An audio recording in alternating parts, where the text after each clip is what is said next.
गृहस्थ जीवन तब श्रेष्ठ है जब गृहस्थ में रहकर भगवान की प्राप्ति की जाए। क्या किया जाए? गृहस्थ में रह के क्या किया जाए? भगवान की प्राप्ति की जाए। गृहस्थ आश्रम जरूरी है, पति जरूरी है, पत्नी जरूरी है, माता जरूरी है, पिता जरूरी है। ईश्वर संतान दे दे तो वो भी प्रसाद मान के रखो और अच्छे संस्कार दो, ये जिम्मेदारी है। और यदि संतान ईश्वर ना दे तो ना दिया, उसमें भी खुश रहो, ईश्वर की जो मर्जी। संतान नहीं दिया तो क्या हुआ? मोक्ष पाने के लिए शरीर ही पर्याप्त है। इस शरीर से भगवान को पाया जा सकता है। जो नहीं मिला उसकी चाहत ना हो, जो मिला हो उसमें संतोष हो। और एक बात बहुत समझने की है, मेरी मां, गृहस्थ जीवन में रह के भी व्यक्ति सन्यासी हो सकता है। आप गृहस्थ हैं, आपके संग पत्नी है, पति है, आपकी फैक्ट्री है, आपके पास पैसा है, गाड़ी है, घर है, बंगला है, सब कुछ है। भगवान करे आपको सब कुछ मिले, लेकिन सब कुछ होने पर भी आप इनसे जुड़े नहीं हैं, अर्थात चिपके नहीं। यदि आप सबको पैसे हैं पर पैसों से आपका कोई मोह नहीं है, पत्नी है पर पत्नी से जरूरत से ज्यादा मोह ना हो। कई लोग पत्नी के बिना परेशान रहते हैं। पत्नी जरा 2 दिन के लिए मायके चली जाए तो ऐसे लगता है इनको कि अभी मर जाएंगे 2 दिन में ही। ये कौन लोग हैं? पल भर के लिए पत्नी के बिना नहीं रह सकते। ये कौन है? ये जरूरत से ज्यादा पत्नी से मोह कर रही, मोह है ये मोह। यही मोह तुम्हारा नुकसान करता है। पत्नी होना बुरा नहीं है, पत्नी से जरूरत से ज्यादा मोह होना बुरा है। पति का होना बुरा नहीं है, पति से मोह होना बुरा है। पैसा होना बुरा नहीं है, पति से जरूरत से ज्यादा मोह होना बुरा है। हम यही तो कहते हैं, काम धाम खूब करो, गृहस्थ में रहो, पर मोह ना हो। मोह यदि होना है तो केवल भगवान के चरणों का मोह होना चाहिए, केवल भगवान। यही ये गृहस्थ सन्यासी। एक सन्यासी होता है विरक्त सन्यासी। आपको यदि सन्यासी बनना है तो गृहस्थ सन्यासी बनिए। एक सन्यासी वो है जो सब छोड़ के जंगल चला गया, वो भी सन्यासी है। और एक आदमी अपनी पत्नी, अपने परिवार, अपने बिजनेस व्यापार को संभालता हुआ भगवान से सच्चा प्रेम करता है, ये गृहस्थ सन्यासी है। इसको गृहस्थ सन्यासी कहते हैं। है तो गृहस्थ में, पर जीवन सन्यासियों की तरह है। कोई चीज से लगाव नहीं है ईश्वर के सिवा। ये सन्यास, आप गृहस्थ में रह के भी सन्यास ले सकते हैं, आपको जंगल जाने की जरूरत नहीं है। इसे गृहस्थ सन्यासी कहते हैं। दशरथ जी कौन थे?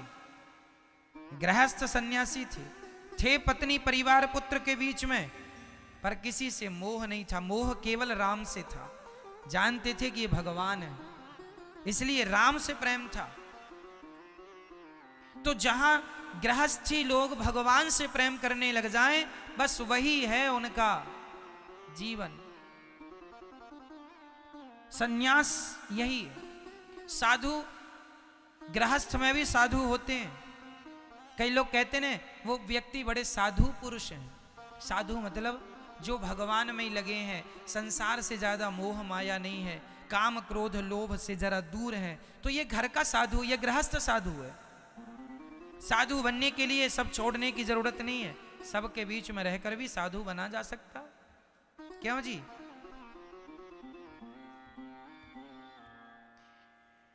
बस मेरी मां जीवन में शास्त्रों का जो अनुसरण कर लेगा, सिद्धांत को समझ लेगा, वो सदा सुखी रहेगा। भगवान कहते हैं गृहस्थ जीवन है जरूरी, निभाओ अपनी गृहस्थी, पत्नी, पुत्र, परिवार, सबके बीच में रहना है, पर भगवान को ना भुलाइएगा, ईश्वर को ना भुलाइएगा। पति की सेवा करना नारी का क्या है मेरी माँ? हमारे गृहस्थ में, हमारे गृहस्थ आश्रम में बड़े नियम है। आज मैं गृहस्थ आश्रम के कुछ नियम आपको बताता हूं, ध्यान से सुनिएगा।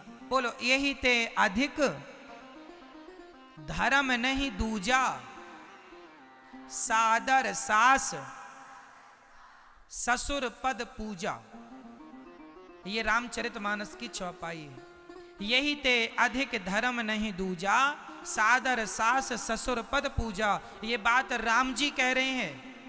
राम जी कह रहे हैं कि सीता, एक स्त्री का सबसे बड़ा धर्म है आदर के साथ अपनी सास का और अपने ससुर का पूजन करे, भगवान मान करके। ये एक नारी का धर्म है। नारी का धर्म है सास ससुर की भगवान की तरह पूजा करना। और दूसरा धर्म है एक ही धर्म एक व्रत नेमा, काय वचन मम पति पद प्रेमा। पति की सेवा करना, पति की सेवा करना और सास ससुर की सेवा करना। यदि स्त्री केवल ये 3 काम कर ले तो उसे बिना पूजा पाठ के उसे भगवान का धाम प्राप्त होगा, उसे कुछ करने की जरूरत नहीं है। लेकिन आज की स्त्रियां बस ये 3 काम नहीं करती, बाकी सब करा लो।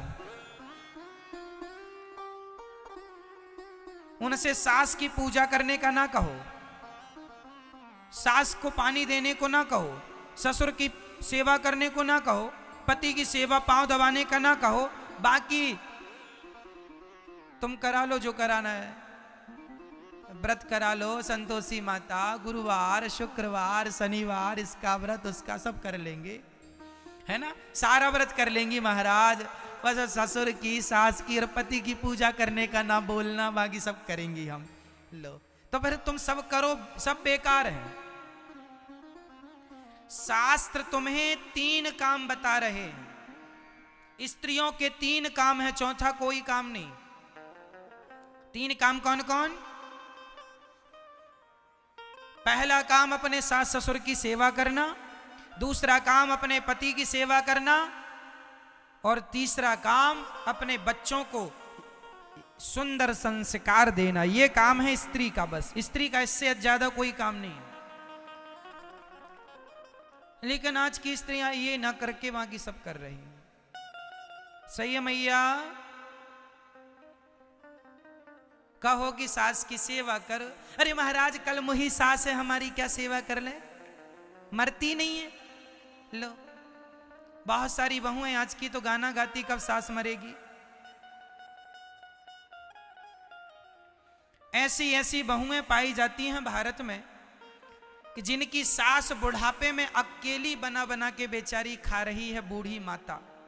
ये बहू इतनी निर्दयी है से दया। मैं सारी बहुओं को नहीं बोलता, क्षमा कीजिएगा, जो बहुएं ऐसी हैं उनके लिए बोल रहा हूं। सारी बहुएं बुरी नहीं हो सकती। ये धरती यदि टिकी है तो कुछ अच्छे लोगों के बल पर ही टिकी है, ठीक है। कुछ बहुएं ऐसी हैं जो अपनी सास को गिलास भर पानी तक नहीं देती। बूढ़ी माँ बना बना के खाती है बुढ़ापे में, उससे बनाया नहीं जा रहा है, लेकिन बना रही है। बहू, क्या तुम्हारे पास 2 रोटी भी नहीं है सास के लिए? अरे 2-4 रोटी तो आदमी कुत्तों को डाल देता है, लेकिन तुम इतने निर्दयी इंसान हो कि तुम्हें इंसानों पर चलो सास मान करना सही।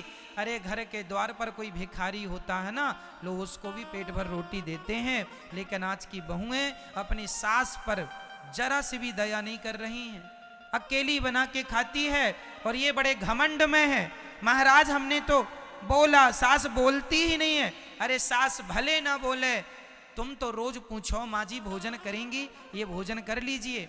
तुम्हारी सास भले दुष्ट है, तुम कहती हो कि महाराज हमारी सास दुष्ट है, सुनती नहीं है। कोई बात नहीं, तुम्हारी सास भले दुष्ट है पर तुम अपना कर्तव्य पूरा करो। सासू माँ, माँ जी भोजन कर लीजिए, वो करे ना करे चूल्हे में जाए, पर तुम अपना फर्ज तो पूरा करो। तुम भोजन दो से, तुम जाके बैठो 5 मिनट सास के पास, पांव दबाओ। सास ना दबाए वो सास की मूर्खता है, पर बहू तुम अपना कर्तव्य करो और वाणी सदा अच्छी बोला करो। अब ऐसा नहीं कि सास के पांव दबा रही हो और बोलते अरे बुढ़िया कब मरेगी। ले, अब पांव दबाती जा रही और कहती जा रही कब मरेगी, तो सास ऐसे में पांव थोड़ी दबाएगी। वाणी जरा मधुर हो, वाणी जरा। आदमी धन दौलत का भूखा नहीं है मेरी माँ, हर व्यक्ति प्रेम का भूखा होता है। इसलिए प्रेम में पशु और पक्षियों को भी वश में किया जा सकता है। प्रेम से किसे किसे वश में किया जा सकता है? पशु पक्षी भी प्रेम की भाषा जानते हैं। आप किसी गाय को रोज हाथ फेरना शुरू कर दीजिए, 10-15 दिन बाद ही वो गाय आपको देखते ही आपके पास आ जाएगी। वो भी जानती है कि ये व्यक्ति मुझसे प्रेम करता है। आप किसी कुत्ते को हाथ फेरना शुरू कर दीजिए, वो कुत्ता आपकी आहट पाकर आपके पास आ जाएगा, क्योंकि कुत्ता और बिल्ली भी प्रेम की भाषा समझते हैं। हाँ या ना? आप किसी चिड़िया को रोज हाथ फेरिए और उसे दाना खिलाइए, वो आपके पास आने लग जाएगा। अरे चिड़िया, पशु पक्षी प्रेम की भाषा समझते हैं, तो तुम्हारी सास भी प्रेम की भाषा समझेगी। प्रेम करो तो सही, प्रेम के शब्द बोलो तो सही। अब तुम जहर उगलोगी और जहर के साथ ले बुढ़िया खा ले, ऐसे में कौन खाएगा? प्यार से खिलाओ। इसलिए प्रेम, सास के चरण दबाओ, ये सोच कर कि हम भगवान के चरण दबा रहे हैं।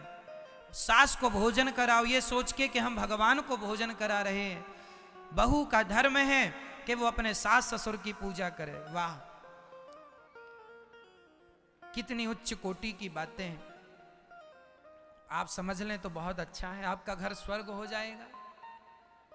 लेकिन आज बड़ी विडंबना ये है कि बहू अपनी सास को तो रोटी देती नहीं है, माँ को फोन लगाकर माँ आपने भोजन कर लिया? अब वहां माँ रो रही है ना, बेटा तेरी भाभी ने भौजाई ने नहीं दिया। अच्छा बात कराओ, क्यों भाभी आपने माँ को भोजन नहीं दिया? अरे तू भी तो भाभी है, तू क्यों नहीं दे रही अपनी सास को? खुद तो नहीं दे रही अपनी सास को, और वहां माँ भूखी मर रही है तो बोल रही है माँ को तुम क्यों? अरे दुनिया की हर बहू अपने सास की सेवा करने लग जाए तो सारी बेटियों की माँ सुखी हो जाएगी कि नहीं? लेकिन तुम अपनी सास की सेवा करना नहीं चाहती हो और अपनी माँ को दुखी देखना नहीं चाहती हो, कैसे होगा? हर बहू अपनी सास को माँ की तरह रखने लग जाए और हर सास अपनी बहू को बेटी की तरह रखने लग जाए तो हर घर स्वर्ग हो जाएगा, हर घर मंदिर बन जाएगा। लेकिन इतनी सी बात ना जाने आपको कब समझ में आएगी, जरा सी बात। आजकल का आदमी ईर्ष्या, द्वेष, नफरत, घृणा से भरा हुआ है। जरा सी किसी ने बातें कह दी, वो बातें लिए बैठ जाता। अरे हमें तो सास ने ऐसा कह दिया, हमें तो ससुर ने ऐसा कह दिया, हमें तो पत्नी ने ऐसा कह दिया। अरे रात गई बात गई, कह दिया सो कह दिया, क्या फायदा हो गया इन बातों को लिए बैठने से? भैया भूल जाओ, जिंदगी जीना है तो बातों को भूलना पड़ता है। क्यों जी? समय पर देखो ना, यदि जख्म हो जाए हाथ पर तो समय पर जख्म भर जाते हैं कि नहीं? घाव भर जाते हैं कि नहीं? बिल्कुल ठीक हो जाता है कि नहीं? जब प्रकृति ने हमारे शरीर को ऐसे बनाया है कि कहीं घाव हो जाए तो समय पर भर जाता है। तो जब आपके जीवन में पत्नी के शब्दों का घाव हो गया, पति के शब्दों का घाव हो गया, सास ससुर के शब्दों का कोई घाव हो गया, तो समय आने पर भर लो। कब तक वो घाव लिए बैठोगे? कब तक उन बातों को लिए बैठोगे? खत्म करो उन बातों को। आदमी गुस्सा में कुछ भी बोल देता है, गुस्से के शब्दों का कोई मूल्य नहीं होता। मुझे क्रोध आ जाए, मैं आपको कुछ बोल दूं, तो वो तो क्रोध में बोली गई बातें हैं, उनका कोई मूल्य नहीं है। लेकिन आजकल का आदमी ना बड़ा टेढ़ा है, वो गुस्से की बातों को पकड़ लेता। अरे आपने हमें ऐसा बोला था, अरे तब गुस्सा था पगले, तब क्रोध में बोला था। तब किस में बोला था? क्रोध में आदमी शैतान हो जाता है, क्रोध में आदमी अपना ज्ञान भूल जाता है, अपना विवेक नष्ट कर लेता है। इसलिए क्रोध की बातों को ज्यादा माइंड नहीं किया करो। उन बातों को लिए बैठने से तुम्हारे रिश्ते केवल बिगड़ेंगे, कभी सुधार नहीं हो सकता। छोटी छोटी बातों में झगड़ा ना हो मेरी माँ, समझदारी से जिंदगी जिया करो। थोड़ी दिन की जिंदगी है, आज हूँ कल रहूँगा कि नहीं कौन जानता है। इसलिए आओ प्यार मोहब्बत की बातें, अच्छी अच्छी बातें कल आज कर लें। लड़ाई झगड़ा करने से क्या होगा? इसलिए पत्नी को चाहिए कि पति गाली दे रहा है, जैसा है अब तुम्हारा ही पति है, अब तो निभाना पड़ेगा, चुपचाप रहो, जो कहता है सुनो, क्या बातों का फायदा, क्या झगड़ा करने का फायदा, चल तेरी मर्जी है गाली देने की, चल तू दे दे, आज दे दे। हम तो भाई साहब देखो जो भी गाली वाली देता है ना, हम तो सुन लेते हैं, तुम्हें देना है ना और दे दो, ठीक है, हम क्या करेंगे, हम किसके मुंह लगे बताओ, किस किस की बात का बुरा माने। ये संसार में लोग हैं ही, इसलिए चलो तुम्हें खुशी मिल रही है ना गाली देने में, चलो दे दो गाली, दे दो। इसलिए हमें गाली नहीं देना, तुम्हारा संस्कार जो होगा वो व्यवहार तुम हमारे संग करोगे, हमारे संस्कार जो होंगे वो व्यवहार हम आपके संग करेंगे। आज लोग कहते हैं महाराज मेरा पति बुरा है, बेटा तेरा पति बुरा नहीं है, तेरे पति के संस्कार बुरे हैं, तेरा पति नहीं बोल रहा है, तेरे पति को जो तेरी सास ने संस्कार नहीं दिए वो गलत संस्कार बोल रहे हैं, तेरी पत्नी बुरी नहीं है, तेरी पत्नी के संस्कार बुरे हैं, तेरा बेटा बुरा नहीं है, तेरे बेटे के संस्कार बुरे हैं। व्यक्ति बुरा नहीं होता मेरी माँ, व्यक्ति के संस्कार अच्छे या बुरे होते हैं। आप मानते हैं इस बात को? व्यक्ति अच्छा या बुरा नहीं होता मेरी माँ, व्यक्ति अच्छा या बुरा नहीं होता, उसके संस्कार अच्छे या बुरे होते हैं। तो आपका पति जैसा है इसमें उसकी कोई गलती नहीं है, उसे संस्कार ही ऐसे मिले हैं, अब क्या, निभाओ, यही समाधान है। अब जैसा है उसे बोलो मेरी माँ, उसे निभाओ, तुम्हारी पत्नी जैसी है उसे निभाओ, तुम्हारा बेटा जैसा है संस्कार क्यों नहीं दिया, अब जैसा है निभाओ, अब कोई सुधार नहीं हो सकता।